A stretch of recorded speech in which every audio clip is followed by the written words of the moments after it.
issue. Professor Peter Singer, we are honoured. Thank you very much.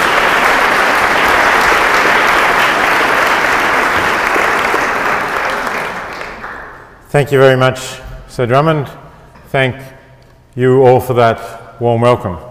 I'm delighted, and I also want to thank Greg Lehman, who spoke first, for having had the idea of bringing me to Oxford to speak on this occasion and to become involved with the question of ethical food in Balliol, and hopefully not only in Balliol but in the university as a whole, and not only in this university but as an idea spreading throughout universities and institutions and throughout the community to a greater degree than it is today. And it's particularly appropriate for me to be speaking at Balliol on this occasion, and on the occasion of Balliol's 750th anniversary, which is no doubt in the 750 years that Balliol College has existed, there have been very many notable moments, but Balliol played a particularly important role for me in my development of the ideas that I'm going to be talking about today. And I thought I would begin by telling you a little bit about that story and my connection with Balliol. I was not a Balliol student when I was here. I was here to do the BPhil. I was a Univ student. But I was attending some graduate classes given by Jonathan Glover, who was then a fellow here at New College. They were on, not a topic related to this at all, they were on moral responsibility and freedom. But it was a fascinating series of classes, and after one of the classes I got to speak, happened to be struck up a conversation with one of the other students there, a Canadian graduate student called Richard Keshen. And as we got engrossed in the conversation, it turned out to be lunchtime. The class had been held in the morning. And he said, why don't we continue this conversation at my college over lunch, which happened to be Balliol. So we went to Balliol, and the food offerings then were, I dare say, not as diverse as they are today. As you came into hall, you were offered a plate of spaghetti, which had a kind of nondescript brownish reddish sauce poured over the top of it. Or if you didn't want that, there was a salad plate, which was some lettuce and tomato and not a lot else. So Richard said, pointing to the spaghetti, does that sauce have meat in it? And he was told, yes, it does. So he took the salad plate. I had no scruples about eating meat in those days, and I felt I needed something a little more sustaining than lettuce and tomato, so I took the spaghetti. We went to eat lunch, we continued our conversation, and after a while we got to the point where we clarified our differences anyway about the issue we were discussing. And so I said to him, why are you concerned, were you concerned about whether the spaghetti sauce had meat in it? Now, this is in 1970, and vegetarians were very few and far between in those days. Vegans were pretty much unknown. I would never have heard of the word, I'm sure, at that time. And most of the people who were vegetarians, you thought, well, either they're sort of got some ideas about their health, about how meat is bad for their health, which wasn't something to trouble me, or maybe they have an Indian background, they're Hindus, but Richard certainly didn't look like he was going to be a Hindu.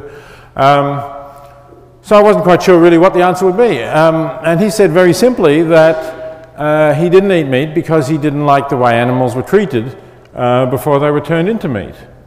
That was a very straightforward answer, but you know, I mean, it seems surprising nowadays. It was really a novel sort of answer. So I said, well, what do you mean? Tell me more. Don't they at least have decent lives? Obviously, they get killed to be turned into meat, but don't they at least have decent lives before they get turned into meat? And the answer clearly was, no, they don't. Many of them, at least, are not out on the fields in the traditional way of raising animals, but they're indoors in sheds where they're confined in ways that prevent them from doing the things that their instincts would lead them to do, and that essentially give them quite miserable lives. And I have to admit, I knew nothing about this. Factory farming, as we know it, was certainly already in existence. Perhaps, you know, I'd come from Australia, perhaps it was more developed in England than Australia, but I'm sure that as far as chicken and egg production at least, it was already in existence in Australia, but I'd never heard of it. So Richard told me about this. He suggested if I wanted to know more, I could meet some other friends of his who were also vegetarians. There was a little group of them here in Oxford, which I did, and they put me onto a book called Animal Machines by Ruth Harrison, which I believe is the first book written about factory farming, which described the conditions. And it did seem to me suddenly that there was a new ethical issue here that I was unfamiliar with before. I got hold of a copy of Ruth Harrison's book. I was already married at the time. I started talking to my wife about the issue. She read it too. We met with some of the other people. And within a couple of weeks, I think it was clear that if we wanted to think of ourselves as ethical people, we had to change the way we were eating. And that's what we did. And so that really was the beginning of my thinking of animals as an ethical issue. There were other people thinking about it. I was not the first to. Some of the people who were part of this group that Richard introduced me to, Stanley and Rosalind Godlovich and John Harris, produced a book, an anthology called Animals, Men and Morals, which unfortunately did not make a lot of impact. I think it didn't make a lot of impact because people were still not taking the issue of how we treat animals seriously. They were not seeing it as a moral issue on a par with questions like the war in Vietnam, which was going on then, or questions about racism, which people were very concerned about, or the position of women in society, which again people were starting to become more concerned about. It simply really wasn't on the radar screen at that time. So I decided that I would also write about this and try to make it better known, and eventually that led to Animal Liberation, which I'm very pleased to say did have an impact, and had an impact in stimulating the animal movement, the movement that became known as the Animal Rights Movement or the Animal Liberation Movement, and led to a lot more people thinking about this issue.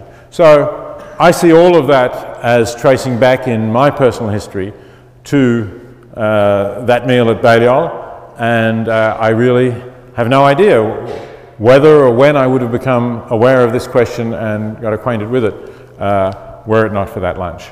So I want to thank Balliol for its hospitality and for having sparked that conversation. And I think that's what I hope happens to many people when they're at university, that they are open to new ideas and mix with people with different sets of ideas and take them forward. Good, so let me address this specific question of food as an ethical issue. I think food is one of the major issues that we ought to face because the way we produce food is responsible more than anything else for transforming the surface of our planet through agriculture, and also for the human impact on the oceans through the fishing industry, which is a huge industry. So let's begin perhaps by looking at what we're talking about when we talk about ethics, because I hope many of you have done some philosophy and some ethics courses, but I'm sure not all of you have. This is I think, reasonably straightforward definition from one of the best introductory textbooks to moral philosophy, James Rachel's Elements of Moral Philosophy. He sees morality as an attempt to guide our conduct by reason, so to look at what there are best reasons for doing. And so this is not just a matter of saying, this is what I feel. I don't think morality is simply a subjective question, as the questions of what kind of dressing you like on your salad might be a subjective question, a matter of taste that's not worth arguing about. But morality is typically something that we are expected to produce reasons for our views. And I'll be talking about some of those reasons. And the second part of this is, it's not just any reasons. It's not just because this benefits me that I think of this as a moral question, but they're reasons that give equal weight to the interests of each individual who will be affected by what one does. And I think that's really important. And of course, it's also important to understand that when we say each individual, we should not be thinking only of members of our species. That was the point behind the concept of speciesism that Sir Drummond mentioned, to make the parallel with the other isms that we're familiar with, and which already by this time, by the early 1970s, we had a general acceptance that we reject racism, that we reject the idea that we would be justified in ignoring the interests of other human beings because they are not members of our race. And the same is true of sexism, that we reject the idea of saying, well, if somebody is not of my sex, their interests don't count as those of other members of my sex do. And we were familiar with the idea that along with these simple forms of discrimination in those very blunt forms, there was a whole set of patterns and prejudices which went along with them about the nature and capacities of those beings who we were putting below us. So I came to the view that the same is true of the distinction between species. It's not the same as those distinctions, because obviously the differences between species in such things as their cognitive capacities is evident in a way that it's not in terms of differences between races or sexes. But the idea that if you're not a member of my species, you don't count, your interests can be ignored, or at least very heavily discounted, you can be used for our purposes, all of that is part of this ideology, and also a certain blindness to what the needs and interests of those beings actually are. So with that by way of introduction, let me look at some of the issues which I think are the key ones in terms of thinking of food as an ethical issue. So I'm going to focus just on three, and in fact particularly on the first two. These are perhaps not the only ones, but they seem to me to be the major ones that we ought to be talking about. So I've already said why the treatment of animals raises an ethical issue. We need to think about the importance of this issue, and the importance of it is related to the size of the animal population that is affected by what we do. Even if you think that because animals have lower cognitive abilities than we do, that in some way their suffering is not the same as ours, the size of the problem is still very relevant. So as a global issue, the number of animals used for food each year is around 60 billion. So we're talking about almost 10 times the human population being reared and killed for slaughter each year. It's a huge problem, and that's only land animals. It's only land, basically birds and mammals. So it's not talking about the number of fish that we use, which is a far greater number. There's a website called fishcount.org. You can go and have a look. They estimate that the number of fish used for human food is somewhere between 1 and 2.7 trillion. A vaster number still. And that is certainly having an environmental impact as well as an impact on the suffering of the fish, because this is still effectively no humane slaughter for fish, even if wild-caught fish live natural lives before they're caught. Okay, let's look at why this is an ethical issue. Obviously, we have to accept that animals are conscious beings. And although at the time I started thinking about this in the early 70s, there were a few behaviorists around in psychology who didn't want to talk about animal states of consciousness, although they also didn't, strictly speaking, deny that animals are conscious. They just said this is something that science ought not to concern itself with because it's not observable. That attitude has fortunately passed, and it's been realized that to explain animal behavior properly, at least of birds and mammals, and we need to assume consciousness. And these are the reasons essentially why we should do so. We see similarities in their anatomy and physiology with our own, in particular in nervous systems that relate to pain. We see parallel behavior in appropriate circumstances, so you do something that would cause physical pain to us, to a bird or a mammal at least, and you will get behavior that resembles ours. It will vary from species to species.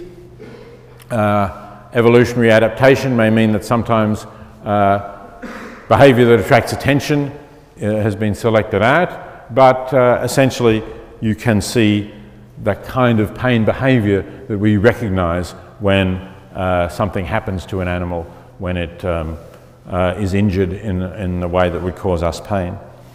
And given that we have a shared evolutionary history, it makes sense to assume that these mechanisms are working in a similar way to our own, that they are not somehow like a clever computer that might mimic pain symptoms. We could do that, but we would know that we had built it to do that. And I'm not putting aside the idea that artificial intelligence might eventually develop consciousness. We're not there yet. That's a possibility. There's no reason to think that there's only one way biologically to produce consciousness. But in terms of the non-human animals, we do know that they have that shared biology with us. Of course, you might say, well, when I talk about animals, I'm talking about a very broad group of beings. Which ones do I mean? And the term animals, in fact, and the way we use animals and humans is, I think, also part of this problem of speciesism, because we put ourselves in a completely separate category and we put all animals in the same category in one sense. They're all animals. And yet anybody who has studied evolution knows that the differences between a chimpanzee, let's say, and an oyster, which are all animals in a biological sense, are vastly greater than the differences between humans and chimpanzees. In fact, in genetic terms, in evolutionary terms, the differences between chimpanzees and gorillas are greater than the differences between humans and chimpanzees. So you don't have to get very far to find a bigger gap. So what I've got here is a very rough list of some different kinds of animals with question marks, varying numbers and size as to whether there is consciousness in these beings. To me, there's no question mark when we talk about mammals and birds, that they are conscious beings. I think the parallels that I've mentioned before are too close, really, to deny that they can feel pain, that that's a conscious state for them. There's some question mark when you extend to other vertebrates. There's been some debate about fish, for example, because of differences in their brains. But it seems to me that most recent publications have resolved that in terms of saying that it's extremely probable that fish can feel pain. I recommend a book by Victoria Braithwaite, an American scientist, with the title, Can Fish Feel Pain?, which I think makes a very strong case for that. But it's not as certain, I'd say, as with mammals and birds. You get down to invertebrates, it becomes much less certain, but I've singled out the octopus here as an invertebrate that seems clearly able to learn in novel situations in ways that are hard to imagine it could learn if the octopus were not a conscious being. Go online and on YouTube you can find some fascinating videos of octopuses doing remarkable things. You can present an octopus with a tasty bit of food inside a glass screw-top jar, which of course an octopus has never seen before, has never encountered in nature. It doesn't take very long for the octopus to learn how to get over the top of that jar, unscrew the lid, and find and obtain the food within it. On the other hand, with other invertebrates, there's more doubt. There have been discussions about crustacea, about lobster, for example. I think there's a reasonable probability that they can feel pain, but it's less certain. But I would give them the benefit of the doubt. But I have these three large question marks after clams and oysters and other bivalves, mussels, scallops, and so on. Their nervous systems are much more rudimentary, and it seems hard for me to believe that they do feel pain. So in that case, the arguments that I'm putting about avoiding suffering don't apply there. Some people say when I say that, well, I can't really be a vegetarian if I'm prepared to eat clams or oysters. So be it. I don't actually eat them very often, but occasionally if I'm traveling and there's not much else available somewhere, I don't think it's a real problem. Okay, so let's then move to the principle that I think we should apply here. And this is the principle that I developed in animal liberation. If we reject speciesism, I think we should say we should not give less weight to the interests of beings because they're members of our species. And so the principle that we should adopt is one of equal consideration of interests, which I also think is the basic principle of equality for human beings. Equal weight to similar interests. So the similar up here is an important term in this. It doesn't mean, for example, as the animal liberation movement is sometimes parodied, it doesn't mean that every being itself as a being has equal weight, that its life is of equal value, because different beings may have different interests, and it may be reasonable to say that some beings have to be given more weight than others, particularly when there are questions where it's those interests, those other interests that are at stake. So, for example, you have here a photograph of some cows and their calves grazing on an organic farm, and I think you could say their interests are satisfied, at least living in that environment. The calves are kept with their mothers, so they are part of a natural social group. They have abundant food, they have room to roam as widely as would be their nature to roam, given the abundance of food. They have shelter, they're not faced with predators. Their interests during the time that they're alive are, I would say, fully satisfied. And of course, our interests would not be satisfied simply by having enough food, shelter, protection from predators, and being in a natural social group. There are many other things that we want to do, especially given our knowledge of the way the world is. We may want to travel, we want to get an education, we want to feel that our lives have some meaning, and that, I assume, is not the case for cows. So interests are different, but they can feel pain as we can feel pain, and if the amounts of pain can be roughly comparable, we shouldn't discount them. They can also feel the distress that we feel, or analogous distress.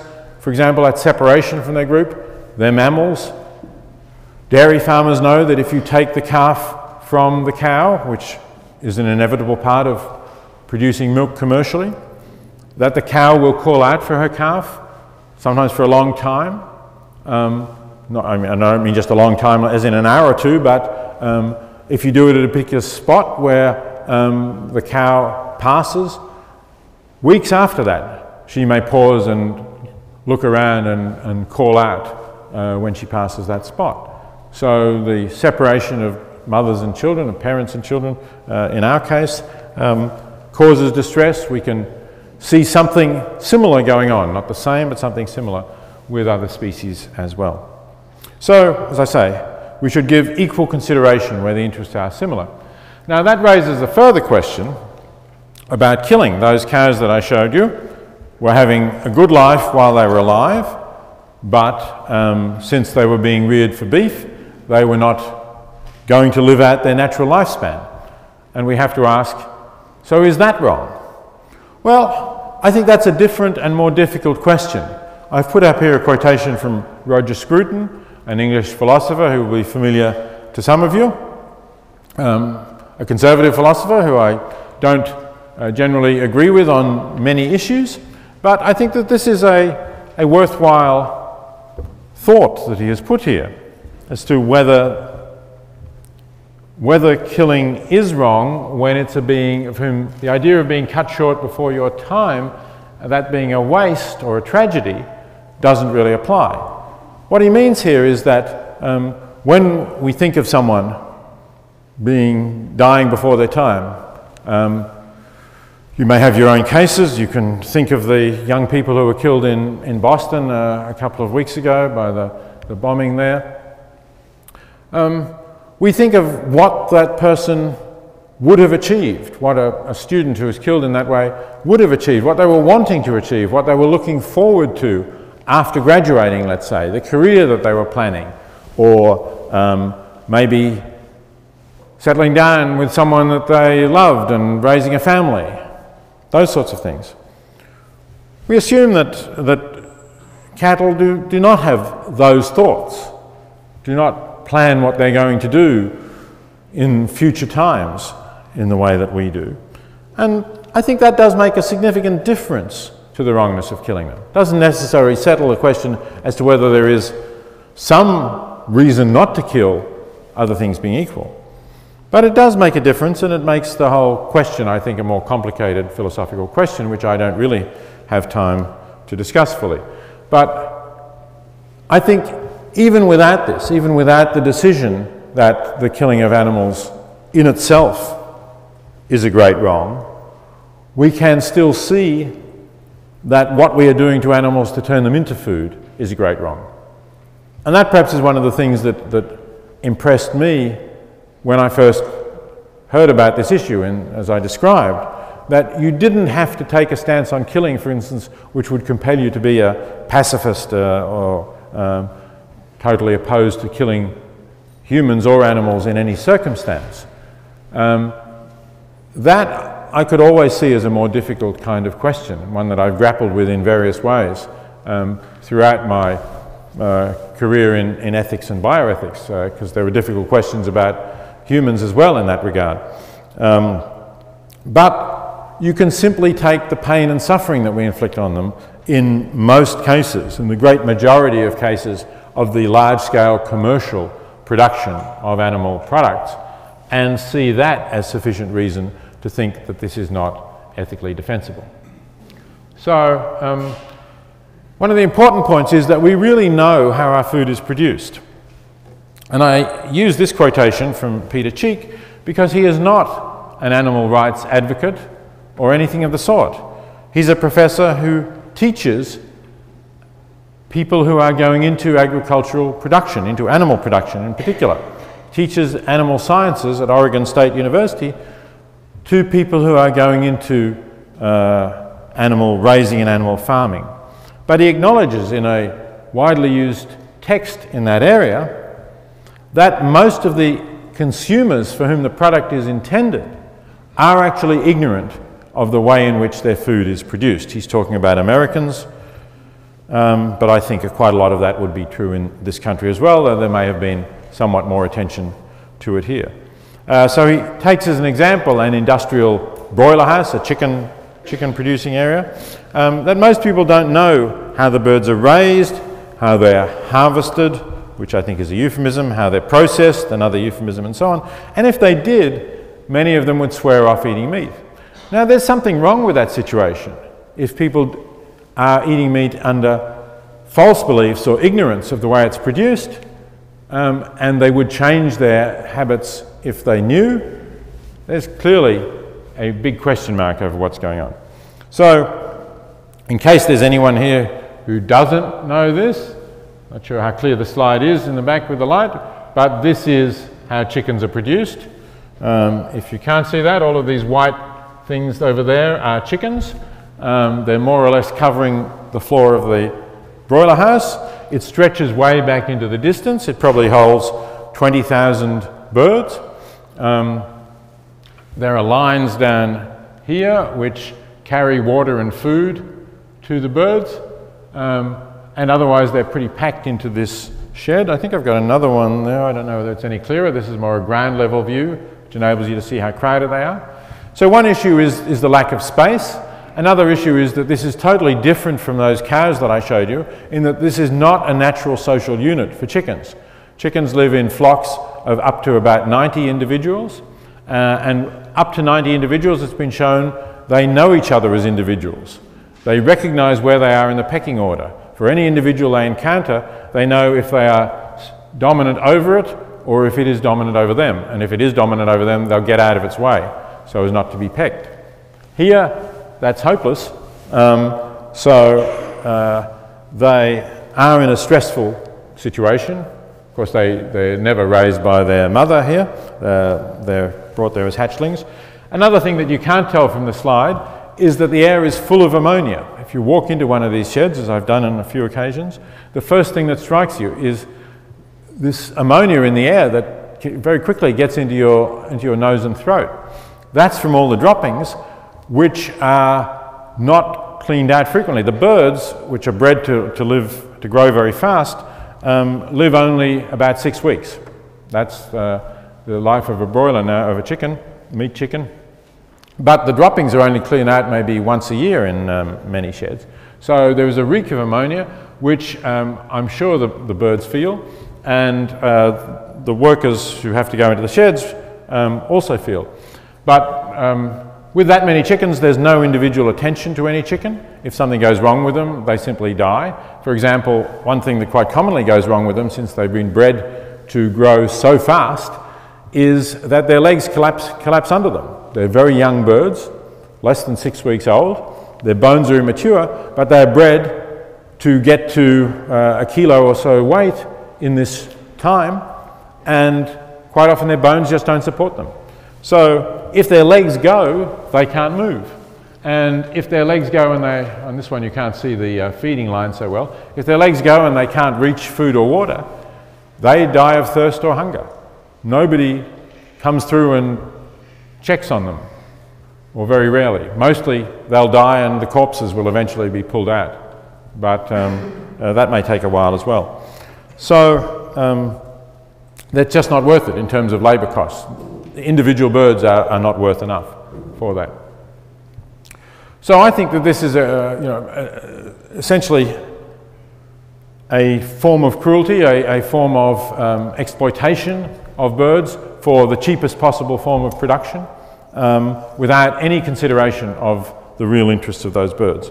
And the same can be said of the way that they're gathered at the end of when they are ready to be killed, and of the slaughter process, which is all focused on speed, on getting as many birds killed per hour as you can, because that's how the processing plant, the slaughterhouse, makes its money. And as a result of that, many birds are not properly pre-stunned before they're actually killed.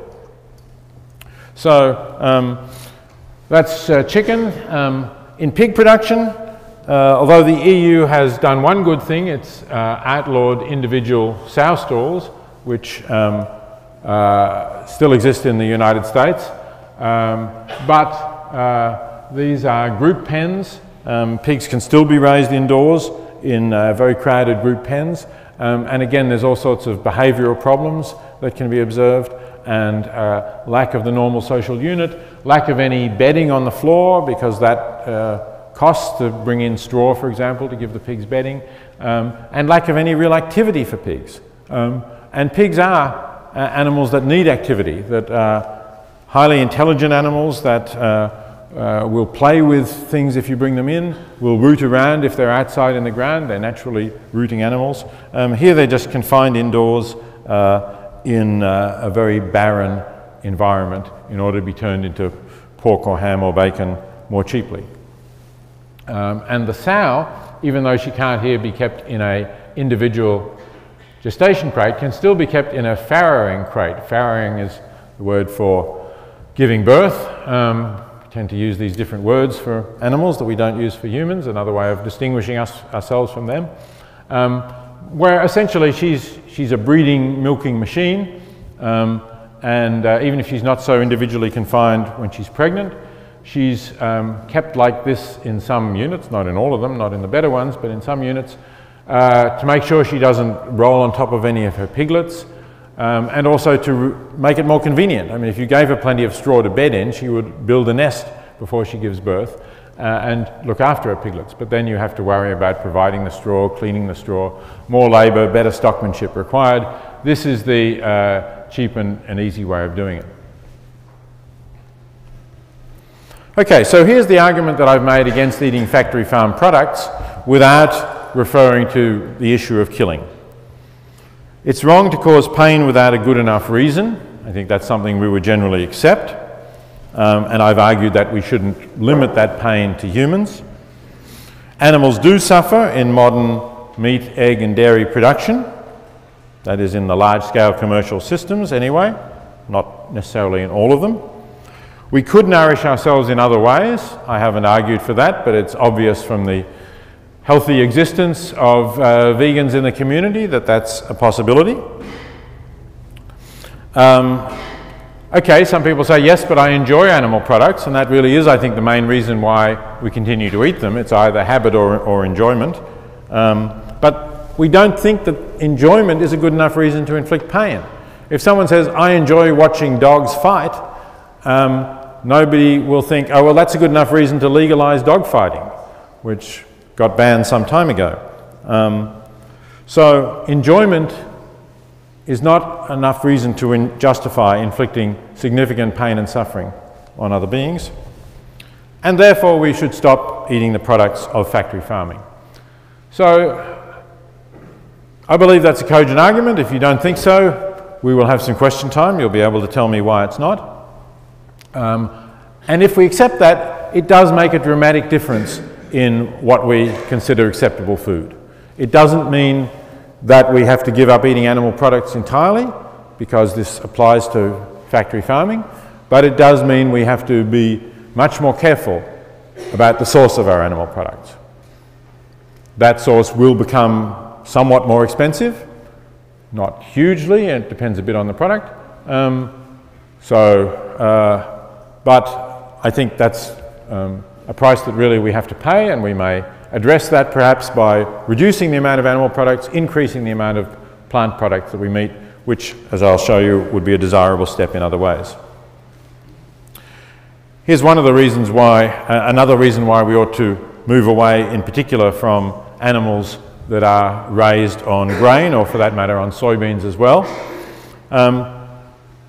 We are wasting enormous quantities of food by growing crops that we can eat directly and feeding them to non-human animals who use most of the food value that we are putting into them simply in order to go on living.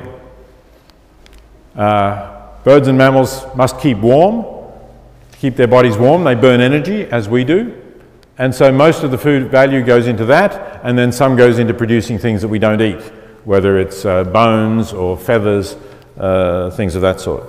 So the great majority of US grain, a wonderfully abundant harvest, and one that does require a lot of fertilizers, a lot of products of the oil industry to go into it, are fed to animals, and we get back maybe 1/7 of the food value that we put into that. Depends on the species. We get back, the ratio is better with chickens, better and worse with beef cattle. So we are wasting a lot of food. I'm not saying that we would miraculously solve the world food problem if we stopped feeding grain to animals, because there's also a question of distribution and the fact that many of the world's poor couldn't afford to buy it. But when we have periods of crop scarcity, when we have periods of rising food prices, which has happened in recent years, and many people have blamed the conversion of corn to ethanol, to biofuels for that, we really ought to be looking at the use of grain for animal production. People blamed the conversion of grain to biofuels because that was new. But they weren't looking at the background, which has been there a long time, and the quantities that are fed, the quantities that are fed, sorry, I thought I had another slide there, are actually much greater. We're talking about maybe 7 times as much grain being fed to animals as is converted to biofuel, and if only about 1/6 or 1/7 of that comes back to us as food produced by the animals, then we're wasting perhaps 600 million tonnes of grain for feeding to animals. I think the amounts being used of grain being used for biofuels are more like 100 or 150 million tonnes. So this is a really major way in which we could lower food prices by using less grain for animals. And then there's the climate change issue. I think most of you in this room accept that climate change is one of the major challenges for the 21st century. I'd be surprised if any of you really deny the science, which the overwhelming consensus of scientists in the relevant field, 98 to 99% of scientists agree, firstly, that our planet's climate is changing, secondly, that the human-caused emissions of greenhouse gases are a large contributing factor, if not the only factor, in that climate change. So we need to do something about this. And there are many things we should do about it, including moving away from coal as a source of electricity, of stationary power. But livestock is a very major source of it. This is the United Nations Food and Agriculture Organization report, came out 7 years ago, saying that livestock is larger than all of transport, all of the cars and planes and trains and ships that that use fossil fuels.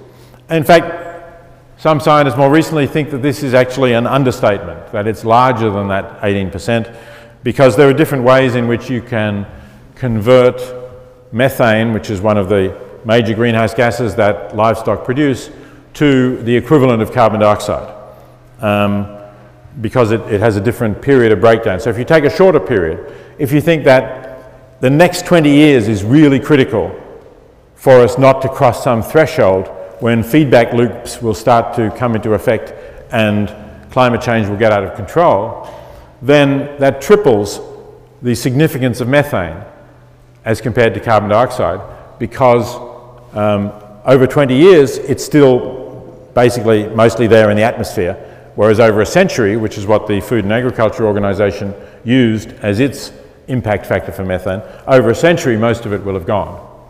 So I think if we're focusing on the next 20 years, and there's good reason to believe we should, you'd maybe even be doubling this 18% figure. Here's the former chair of the IPCC, the Intergovernmental Panel on Climate Change, directly asking people to eat less meat because it's carbon intensive, and acknowledging that the IPCC had been under pressure not to say that, but finally coming out with saying it. It's something that politicians have not really grappled with. We talk about carbon taxes and cap and trade schemes. We talk about them mostly for power plants or for fossil fuels. We rarely talk about them for livestock. Certainly in Australia, which implemented a carbon tax last year, there is nothing being done about livestock emissions. Although Australia is a major livestock producer and a major beef producer, and beef are the worst culprits on this. So here's a comparison from an American study. Often we think about, how can I reduce my carbon footprint? Well, instead of my standard vehicle, I could change to a hybrid. I've noticed the electric hybrid buses running in Oxford, which is a good thing. It does reduce carbon emissions. So this is how much, according to this paper, how much you would reduce your emissions if you switch from your typical US car to a hybrid. Is the Prius shown? you'd save a tonne of carbon per year. Good, that's significant. You switch from your typical American diet up here, built around meat with a significant beef component, to a vegan diet with no animal products at all, you save 1.5 tonnes of carbon. So you can make an even bigger reduction in your footprint than you could by switching to a hybrid. Of course, you could always switch to a bicycle, then no doubt you'll be back to something that may even be bigger than this. But. Okay, and some people say, well, I only eat grass-fed beef. Now that's nice for the cattle.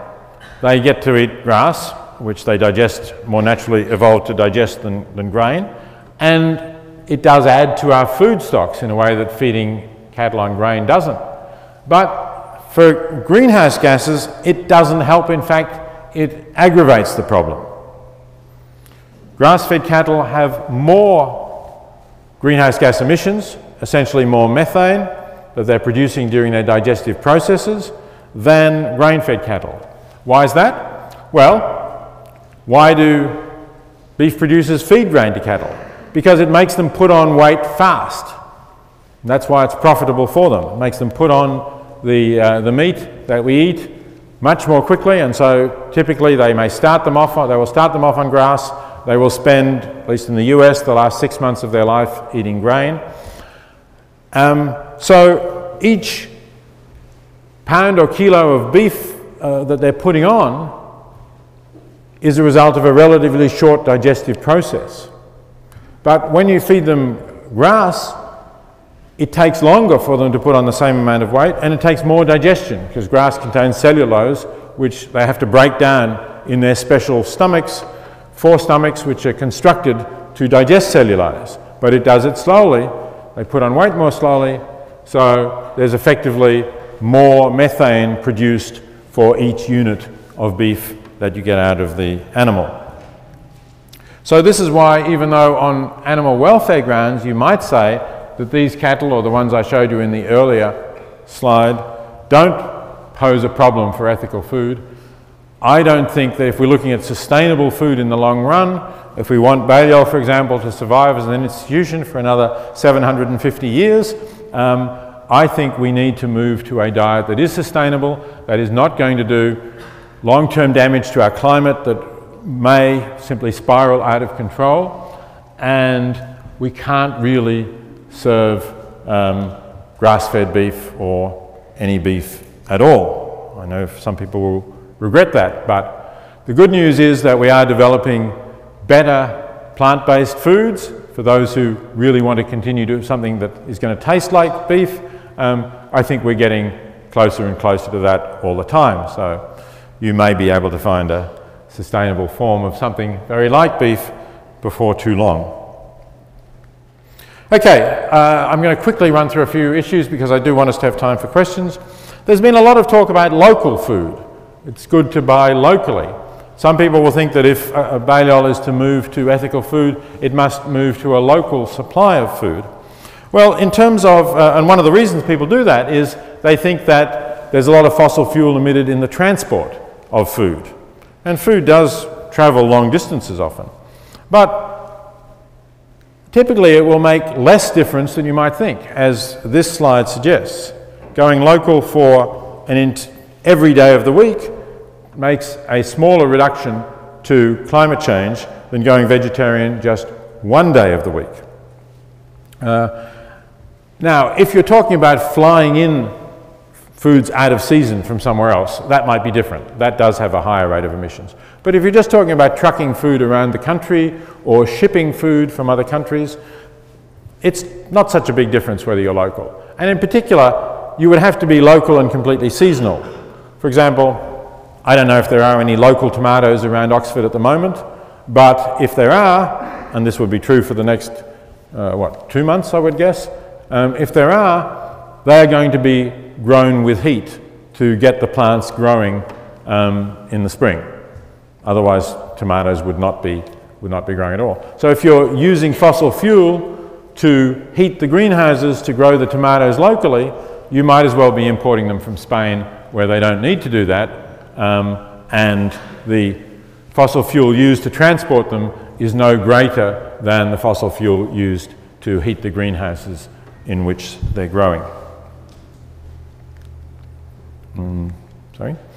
Very briefly about organics, there's a lot of questions here and I can't really discuss them in all respects. Should we be buying organic food? I think the answer on the whole is yes, but I don't think it's an absolute. I just think there's various reasons why it's better. These are the reasons that these are not my reasons that I'm putting up as important reasons. These are the reasons that are often given. I think in terms of sustaining the soil, getting long-term productivity out of the soil and preserving that, that's probably the most important reason for organic methods of farming, putting stuff back into the soil. I think synthetic fertilizers don't put things back into the soil in the way that natural fertilizers, compost, does. Herbicides and pesticides can be dangerous for wildlife in the area and can pollute rivers. I'm less sure about this one. Organic food, as the way it's defined, does not allow genetically modified organisms, and there's been a lot of pressure from people to maintain that. I don't see anything intrinsically wrong with genetic modification of plants. I see certain dangers in it, and I think therefore it needs to be addressed on a case-by-case basis. How good is the research that says this is safe? Not only safe for human health, but safe for the environment, that it's not going to cross with something else. But there can be great advantages in genetically modified foods. They can reduce the need for pesticides, which would otherwise be dangerous. They can help to adapt to climate change. Maybe it's not going to be so much of a problem in Britain, but in many countries climate change is going to mean that drought is more frequent, that temperatures are higher, and in countries that are already hot and dry, there may be no naturally occurring plants that can survive. Genetic modification may be a way to enable people who would otherwise have no food supplies in developing countries to feed themselves. So I'm not totally opposed to that. No antibiotics, steroids or hormones. It has been shown that steroids or hormones get into the water supply, get into rivers that are near places, farms that do use steroids or hormones on their animals. They help, again, particularly beef cattle to grow faster, to put on more muscle, as they do with athletes. But they do get into the rivers through being urinated out of the animals, and that can certainly be a problem. Obviously that animals can go outside, I do think is an important component of it. It's already been covered in what I said about animal welfare issues. So I've talked a bit about local already. Strengthen your local economy. Well, it's a good thing, but it's a good thing to strengthen economies that are less prosperous than your local one as well. So that's why I don't think that's an absolute. Support family farms, generally a good thing to do to promote that type of farming rather than the big factory farms. These are all things that I think are useful things to do, but not always absolutes, for the reasons I've explained. And I would certainly encourage fair trade as a way of giving a fair return to producers in the developing world. I think we ought to be thinking about the impact of the way we eat on global poverty, and buying fair trade products is one way of ensuring that we do that.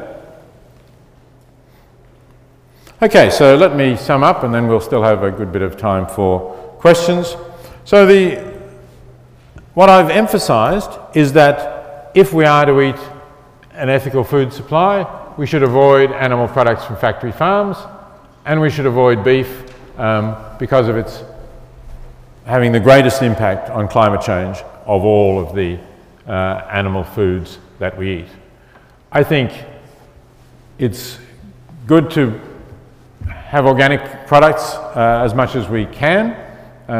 There's clearly cost implications there, but it's desirable. In terms of being vegan, it's going to mean that you will avoid any cruelty issues completely. Therefore, it's a nice way of having a clean slate that you don't need to then worry a lot about where did this come from or where didn't it come from. You're also definitely going to be easier on the environment. It's the most efficient way of producing our food to eat plant foods directly.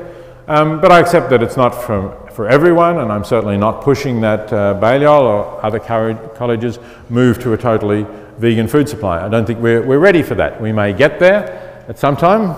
Certainly, I would think even within that shorter 75-year period that the Master mentioned, we may get there, but not yet. I would encourage fair trade purchases.